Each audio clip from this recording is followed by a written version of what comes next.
السلام علیکم کلاس 4 کے پیارے بچوں امید ہے آپ لوگ سب ٹھیک ہوں گے۔ میرا نام مس ماہم ہے۔ بچوں، آپ لوگوں کو پتہ ہے کہ آپ کے شہر میں دوبارہ سے لاک ڈاؤن لگ چکا ہے، اور لاک ڈاؤن لگنے کی وجہ سے آپ کے اسکول میں ڈیجیٹل کلاس کا آغاز ہو گیا ہے۔ تو آج ہماری ڈیجیٹل کلاس کا پہلا لیکچر ہے، جس میں آپ کو سبق ساتھ ساتھ پڑھاؤں گی۔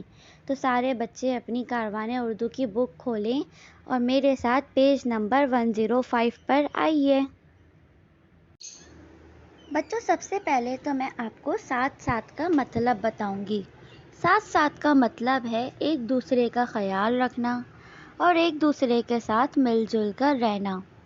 اس کہانی میں ہمیں یہ بتایا جائے گا کہ ہمیں دوسروں کے ساتھ کس طرح سے رہنا چاہیے، کس طرح سے پیش آنا چاہیے، اور مشکل حالات میں ایک دوسرے کی مدد کرنی چاہیے، اور دوسروں کے غموں اور دکھوں پر خوش نہیں ہونا چاہیے، بلکہ ایک دوسرے کے ساتھ ساتھ رہنا چاہیے۔ اب ہم سبق سمجھیں گے۔ اس کہانی میں دو پڑوسیوں کا ذکر ہے۔ ان کے گھر برابر برابر تھے، یعنی ساتھ ساتھ گھر تھے۔ ان میں سے ایک کا نام لال محمد، اور گاؤں والے لال محمد کو لالو کے نام سے پکارتے تھے۔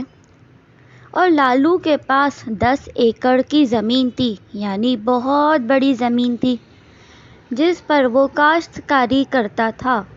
کاشتکاری کا مطلب ہے بچوں فصلیں اگانا، یعنی کہ بہت بڑی زمین پر ڈھیر ساری فصلیں اگانا۔ اب وہ فصل کسی کی بھی ہو، اب وہ فصل چاول کی ہو یا گندم کی ہو۔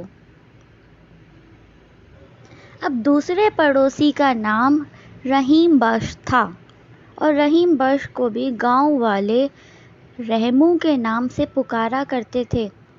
اور رحمو ایک کمہار تھا۔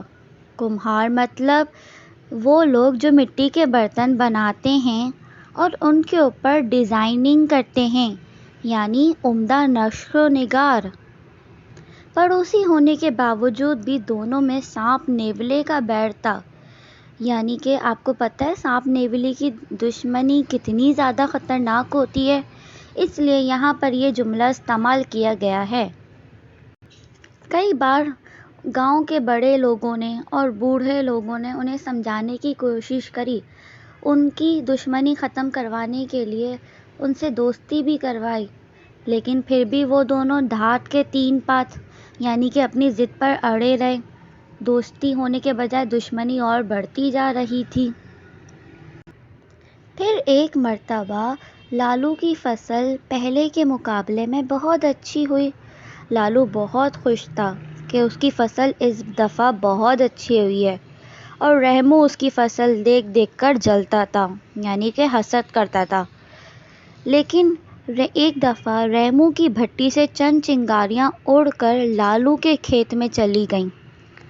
جب لالو کے کھیت میں گئیں تو چنگاریوں نے فوراً سے آگ پکڑ لی اور پورا کھیت جل کر راکھ ہو گیا۔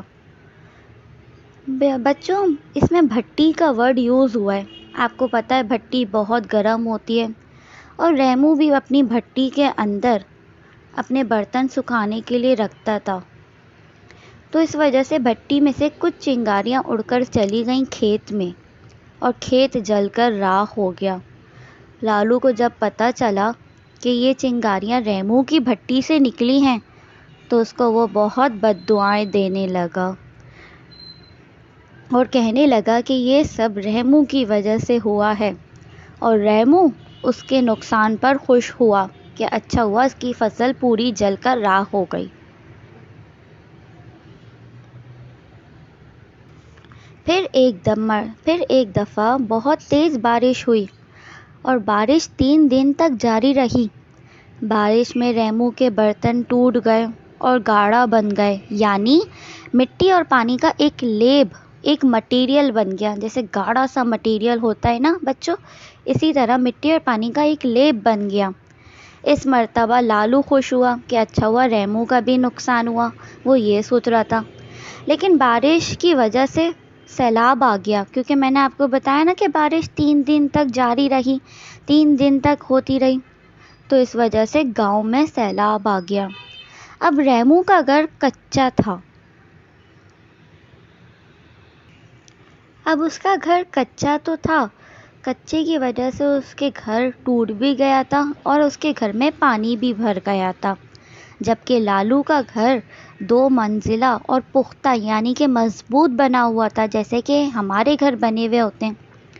اور وہ اپنی منزل سے یہ نظارہ بھی دیکھ رہا تھا کہ ریمو کتنا زیادہ پریشان ہے، اس کے گھر میں پانی بھر گیا ہے اور وہ اپنے بچوں کے ساتھ اپنے گھر کی چھت پہ بیٹھا ہوا ہے پلاسٹک اوڑھ کر، تاکہ اس کے بچوں پر پانی نہ گرے، اور وہ یہ نظارہ دیکھ کر خوش ہو رہا تھا۔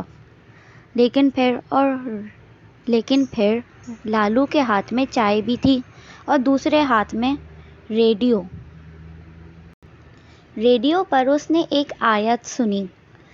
آیت قرآن مجید کی سورۃ الحدید کی آیت تھی، جس کا نمبر 23 ہے، یعنی 23۔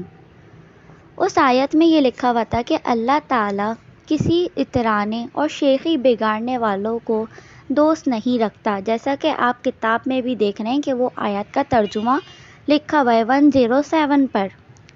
اس ترجمے کا مطلب ہے کہ اللہ تعالیٰ جو لوگ غرور کرتے ہیں اور جو لوگ دوسروں سے لڑائی کرتے ہیں، شیخی بگاڑنے یعنی کہ دوسروں سے جھگڑتے ہیں، اللہ تعالیٰ ان کو اپنا دوست نہیں بناتا۔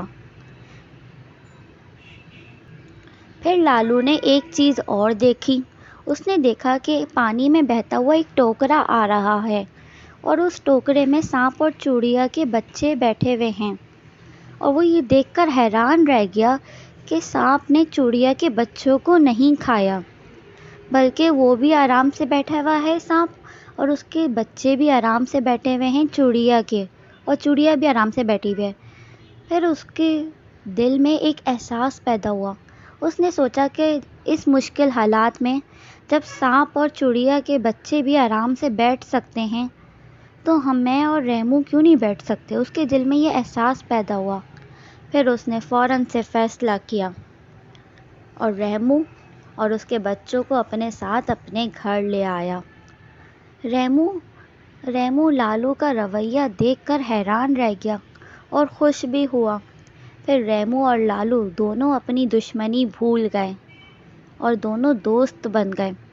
اب اس دفعہ ان کی دوستی ایسی ہوئی کہ گاؤں والے بھی مثالیں دینے لگ گئے کہ ایسی دوستی کسی کی ہم نے نہیں دیکھی، جبکہ ان کی پہلے کتنی خطرناک لڑائی ہو رہی تھی، کتنی خطرناک دشمنی تھی، لیکن اب ایسی دوستی ہوئی کہ گاؤں والے بھی مثالیں دینے لگ گئے کہ ان جیسی دوستی ہم نے کسی کی نہ دیکھی۔ یہاں پر بچوں ہمارا سبق ختم ہوا۔ اب اس سبق کی آپ نے ریڈنگ کرنی ہے، یعنی کہ بلند خوانی اچھی طرح ان کو پڑھنا ہے، اور اس کے اندر سے مشکل الفاظ کی پریکٹس کرنی ہے، تیاری کرنی ہے، اور اچھی طرح اس چیپٹر کو پڑھنا ہے تاکہ اس چیپٹر کو پڑھ کر آپ کو مقصد پتہ چلے۔ ٹھیک ہے بچوں، پھر ہم اگلی دفعہ انشاءاللہ اس چیپٹر کے کام کے ساتھ ملیں گے اگلے لیکچر میں۔ اپنا بہت سا خیال رکھیے گا، اور جتنی اچھی آپ بلند خوانی کر سکیں کوشش کریں کہ آپ بلند خوانی زیادہ سے زیادہ کریں، تاکہ آپ کی ریڈنگ بھی اچھی ہو اور آپ کے املے کی تیاری بھی بہت اچھی ہو۔ اچھا بچوں، اللہ حافظ۔